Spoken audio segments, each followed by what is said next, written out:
हाँ विद्यार्थी मित्रों नमस्कार। आज आपका गद्य खंड का पाठ 13 है। काले मेघा पानी दे शीर्षक है संस्मरण और जिसके लेखक हैं धर्मवीर भारती। तो पहले हम लेखक का जीवन परिचय देखेंगे। लेखक का जन्म धर्मवीर भारती का जन्म उत्तर प्रदेश के इलाहाबाद जिले में सन 1926 में हुआ था। इनके बचपन का कुछ समय आजमगढ़ व मऊनाथ भंजन में बीता। इनके पिता की मृत्यु के बाद परिवार की भयानक आर्थिक संकट से गुजरना पड़ा। इनका भरण पोषण इनके मामा अभय कृष्ण ने किया। 1942 ईस्वी में इन्होंने इंटर कॉलेज कायस्थ पाठशाला में इंटरमीडिएट किया। इंटरमीडिएट वाले या 12वीं परीक्षा इन्होंने पास किया। कहाँ से? अपने मामा के घर से। फिर 1942 ईस्वी में इन्होंने प्रयाग विश्वविद्यालय में बीए पास की तथा 1947 में इन्होंने एमए हिंदी उत्तीर्ण की। तत्पश्चात इन्होंने डॉक्टर धीरेन्द्र वर्मा के निर्देशक व सिद्ध साहित्य पर शोधकर्ता किया। इन्होंने अभ्युदय व संगम पत्र में कार्य किया। बाद में ये प्रयाग विश्वविद्यालय के हिंदी विभाग में अध्यापक के पद पर कार्य करने लगे। 1960 ईस्वी में नौकरी छोड़कर धर्मयुग पत्रिका का संपादन किया। तो फिर इनका क्या है, कुछ प्रमुख रचनाएं भी हैं जो इस प्रकार हैं। कनप्रिया, सातगीत, वर्ष, ठंडा लोहा, ये क्या है? कविता संग्रह। दूसरा है कहानी संग्रह। कहानी संग्रह में क्या क्या है? बंद गली का आखिरी मकान, मुर्दों की गांव, और क्या है? ये कहानी संग्रह है। दूसरा है उपन्यास, सूरज का सातवां घोड़ा, गुनाहों का देवता, ये क्या है? उपन्यास। अंधा युग, नीत नाटक।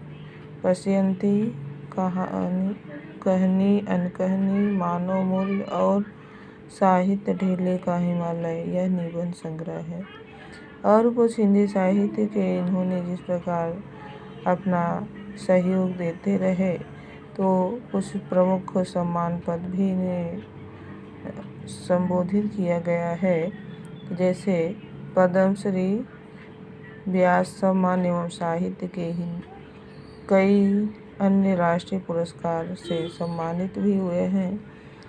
तो जब कोई अपने भाषा में या अपने किसी भी रस रुचि में जिसका है तो अच्छा योगदान होता है तो उसे अलंकृत किया जाता है, उसे पुरस्कृत किया जाता है और उसे सम्मान पद से एक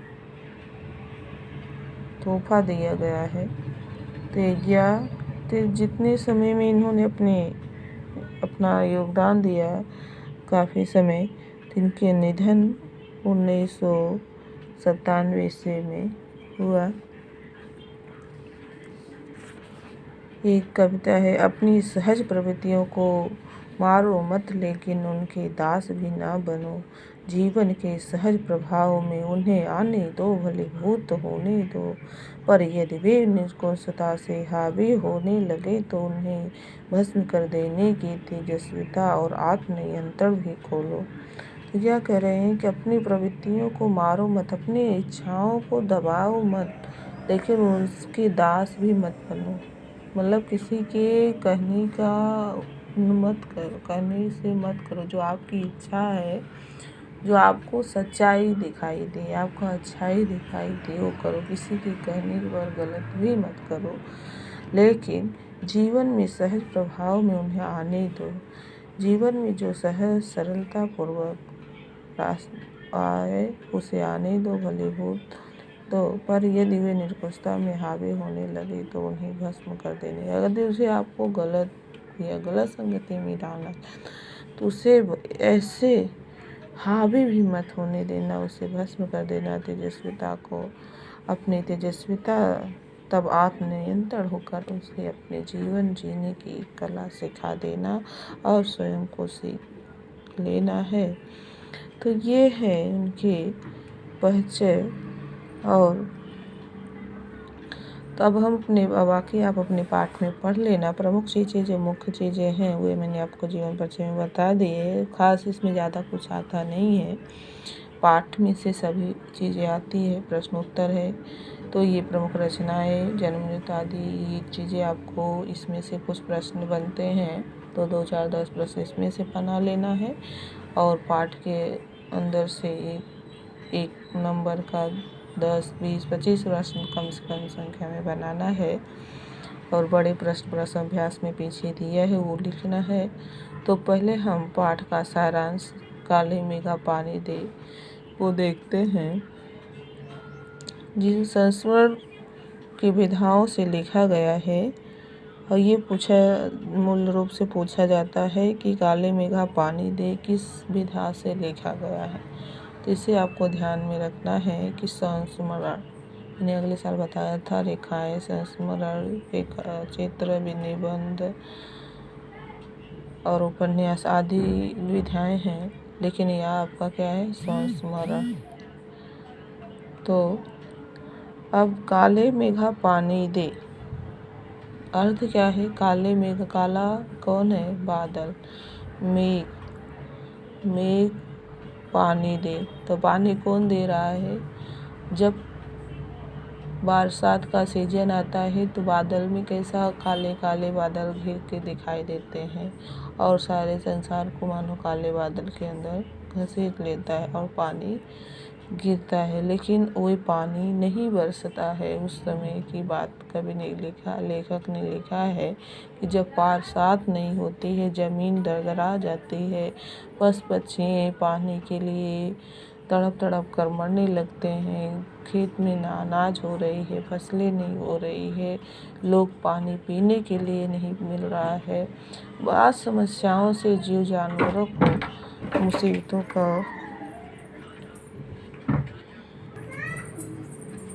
तो उसी समय इंद्र सेना यानी बच्चों की सेना, 8-10 साल के बच्चे आपस में जुड़ कर के एक गांव की मंडली बनाते हैं और गांव गांव घर घर घूमते हैं और गंगा माँ से अर्ज करते हैं कि बोल गंगा मैया की जय नारा लगाते हुए हर घर घर के बच्चे आपस में सब इकट्ठे होते हैं और घर के छत पर से, घर की बालकनी से सभी औरतें महिलाएं जो हैं उनके ऊपर पानी डालती हैं और नीचे पानी जब ज़मीन पर गिरता है तो कीचड़ भी होता है और उसी कीचड़ में बच्चे